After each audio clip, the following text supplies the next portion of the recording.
একজন মানুষ যিনি খালি হাতে বাঘের সাথে লড়াই করেছিলেন আর যিনি মৃত্যুর শেষ মুহূর্ত পর্যন্ত দেশ মাতৃকাকে মুক্ত করার স্বপ্ন দেখেছিলেন। তিনি আর কেউ নন, আমাদের বাঘা যতীন। 1879 সালে কুষ্টিয়ার এক ছোট্ট গ্রামে জন্মেছিল যতীন্দ্রনাথ মুখোপাধ্যায়। ছোটবেলা থেকেই তিনি ছিলেন সাহসী, দয়ালু আর ন্যায়পরায়ণ। বন্ধুদের খেলায় যদি কেউ ঠকত, যতীন সবার আগে তার পাশে দাঁড়াতেন। শরীর চর্চা, কুস্তি আর পড়াশোনায় তিনি ছিলেন সমান দক্ষ। কিন্তু তার জীবনের সবচেয়ে বড় মোড় আসে এক অভূতপূর্ব ঘটনার মধ্য দিয়ে। একদিন সুন্দরবনে ঘুরতে গিয়ে হঠাৎ এক ভয়ঙ্কর বাঘ তার সামনে এসে দাঁড়ায়। চারিদিক নিস্তব্ধ, সাধারণ মানুষ পালিয়ে যেত, কিন্তু যতীন দাঁড়িয়ে রইলেন।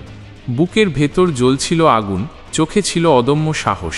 খালি হাতে বাঘের সাথে প্রাণপণ লড়াই করে তিনি তাকে পরাস্ত করলেন। সেই দিন থেকেই মানুষ তাকে ডাকতে শুরু করল বাঘা যতীন। যুবক বয়সে তিনি যোগ দিলেন যুগান্তর দলে। অরবিন্দ ঘোষ ও বারিন ঘোষের মতো বিপ্লবীদের সঙ্গী হয়ে তিনি ব্রিটিশ বিরোধী আন্দোলনে ঝাঁপিয়ে পড়লেন। মানুষের দুঃখ তিনি নিজের চোখে দেখতেন, তাই তাদের মুক্তি দেওয়ার জন্য প্রাণ বাজি রেখেছিলেন। বিপ্লবী হিসেবে তিনি শুধু ভয়ঙ্কর নন, ছিলেন একেবারে মানুষের নেতা। প্রথম বিশ্বযুদ্ধের সময় তিনি বিশাল এক পরিকল্পনা করেন, জার্মানি থেকে অস্ত্র এনে সারা দেশে একযোগে বিদ্রোহ শুরু করা।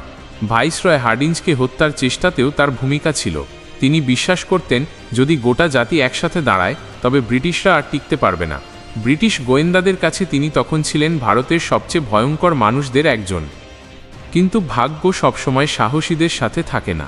1915 সালে ওড়িশার বালেশ্বরে ব্রিটিশ সেনারা তাদের ঘিরে ফেলে। সাথী হাতে মাত্র কয়েকটা অস্ত্র আর সামনে শত শত সশস্ত্র ব্রিটিশ সেনা। তবুও বাঘা যতীন পিছু হটলেন না। ভোর থেকে শুরু হলো গুলি, কামান আর রক্তের যুদ্ধ। আহত শরীর, রক্তে ভিজে যাওয়া মাটি, তবুও তিনি সাথীদের উদ্দেশ্যে চিৎকার করে বললেন, পিছিয়ে যেও না, লড়াই চালিয়ে যাও, এই রক্ত বৃথা যাবে না। ঘণ্টার পর ঘণ্টা লড়াই চলল। শেষে তিনি গুরুতর আহত হলেন। ব্রিটিশ সেনারা যখন তাকে ঘিরে ফেলল, তিনি তখনও লড়াই চালাচ্ছিলেন। রক্তে ভেসে যাওয়া মুখে একটাই হাসি, দেশকে মুক্ত করার স্বপ্নের হাসি। 10ই সেপ্টেম্বর 1915 সালে শেষ নিঃশ্বাস ত্যাগ করলেন তিনি।